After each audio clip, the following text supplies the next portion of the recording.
2% मिला हुआ सूबों के हवाले से। तो फेडरल की बुला में हमारे पास 30,000 सीटें, और ये हम क्यों नहीं ले पा रहे, इसकी वजह ये है हमारी, क्योंकि मैं जिस अदारे के साथ काम करता रहा हूँ, हमने इसको ऑब्जर्व किया कि हमें उन्होंने जो सैनिटरी वर्कर की सीट्स थी वो देकर हमें कोटे में गिना जा रहा था, वो हमें कोटे में गिन देता था। लेकिन फिर शेफ सर्विस कमीशन आपको पता बना है, शेफ सर्विस कमीशन की रिसर्च के मुताबिक ये है कि पाकिस्तान के अंदर हर रैंक की जो जॉब उसमें से हमारा कोटा है। अभी हमारे 70 गस्टेड ऑफिसर की जितनी जॉब्स है उसमें हमारा कोटा जो वो खाली पड़ा हुआ है, क्योंकि हमारे पास ग्रेजुएट्स नहीं है, हमारे पास मास्टर्स डिग्री नहीं है, पीएचडी नहीं है, एमफिल नहीं है।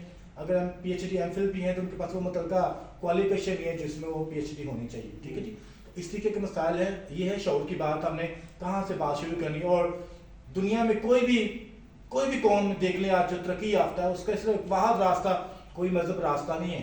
सीधी सी बात से कोई मजहब रास्ता नहीं है कि आप जितनी ज़्यादा तस्बीह घुमाएंगे या जितनी ज़्यादा सजदे में रहेंगे या नमाजें पढ़ेंगे तो आपकी निजात का बंदोबस्त है। अगर दुनिया में आप तरक्की याफ्ता सर उठा कर जीना चाहते हैं तो उसका बाद जरिया है कि आप जदीद तालीम को हासिल करें। जदीद हुनर याफ्ता तालीम आप जब हासिल करते हैं, कौमें तब्दील होती हैं, और पाकिस्तान का भी यही मुकद्दर है। आज हमारी कौम के अंदर आप किसी भी शख्स को उठा के देख लें, यहाँ पर खड़ा कर दे, हर बंदे के पास इतना अच्छा टैलेंट होगा, स्पीकिंग स्किल्स होगा, लेकिन प्रैक्टिकली तौर पर हम फेल हो जाते हैं। क्रिश्चियंस के पास जितना अच्छा टैलेंट है लोगों को इकट्ठा करने का या बातचीत करने का, इससे बढ़कर किसी और कम्युनिटी के अंदर पाकिस्तान में किसी और मजहब के पास नहीं है।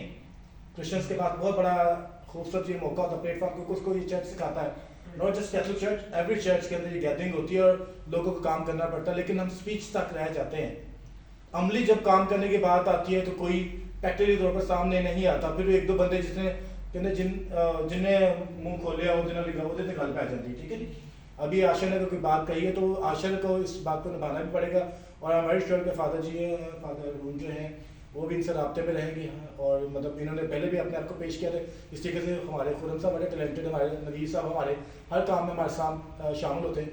आप में से भी बड़े बुजुर्ग जो हमारी हेल्प करते हैं, और मैंने हमेशा एक बात के ऊपर फोकस किया है, और फादर जी ने भी आते इस बात के ऊपर कहा था कि जितने मैक्सिमम ग्रुप्स होते हैं किसी भी पैरिश के अंदर, उस पैरिश की जो है तरक्की होती है।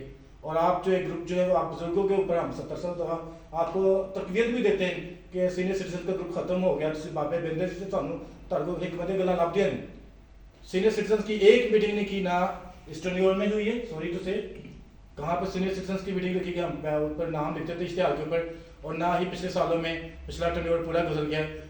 फादर मास्क, फादर साहब और फिर अभी फादर नजीम जोसेफ आ गए, किसी ने भी इस ग्रुप को जिंदा नहीं रखा।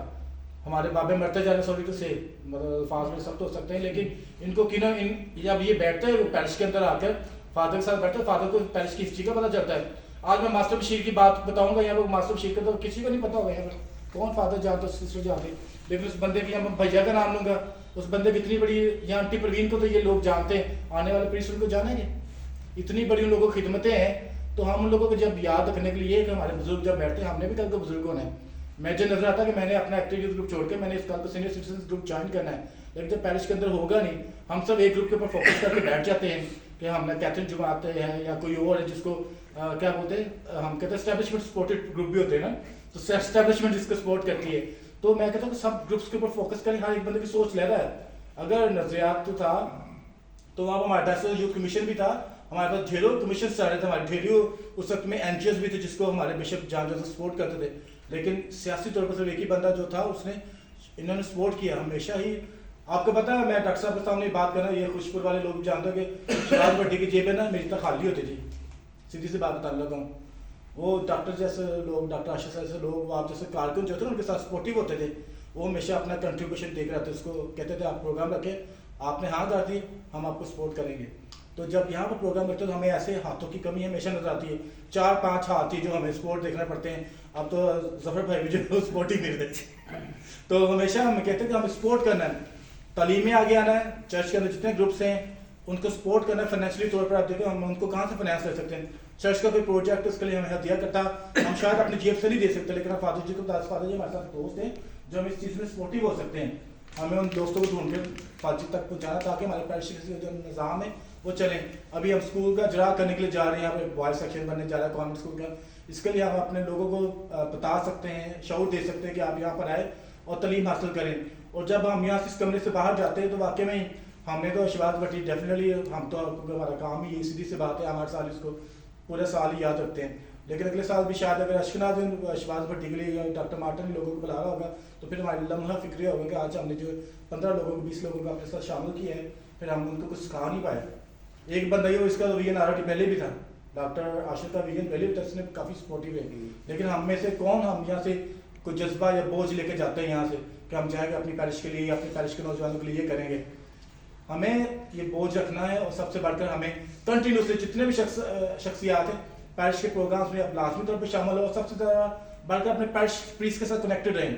जब आप फादर से बात करते, फादर से बैठते हैं, उनके साथ बातचीत करते, तो आपका एक तो विजन बड़ा होता है, फिर आपके बारे में जो आपका जो आइडिया है वो शायद आप खुद तो इम्प्लीमेंट नहीं कर पाते, लेकिन फादर के पास वो चीज़ें इम्प्लीमेंट करने के लिए वो आपका आइडियाज़ को किसी और जगह पर ढाल के किसी ग्रुप के अंदर या किसी शेप देकर उसको बहाल करते हैं। हम बाबू जी को सलूट करते हैं, बाबू जी ने इतना बड़ा पैरिश के अंदर इतना लोगों को एक्टिवली चलाते हैं, रखते हैं और मतलब फील करते हैं। कभी भी लोगों को इकट्ठा करना हो, कोई भी प्रोटेस्ट हो तो बाबू जी सामने आते हैं। तो हमें कहते हैं कि हमारा पैरिश जो है वो ना सिर्फ रूहानी तौर पर आगे हो, सोशली तौर पर जब तक हम सोशली तौर पर आगे नहीं आएंगे, जब तक हम सोशली तौर पर बेदार नहीं होंगे, हम जो दूसरे पैरिश से पीछे रह जाएंगे।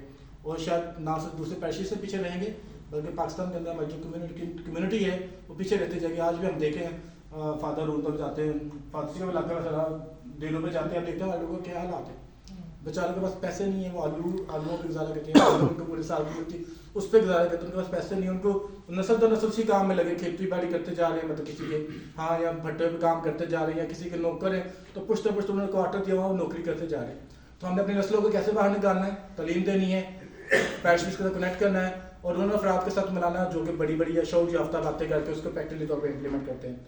आप सबका एक बात करना चाहूँगा, सिर्फ जस्ट 1 मिनट। हाँ जी। You don't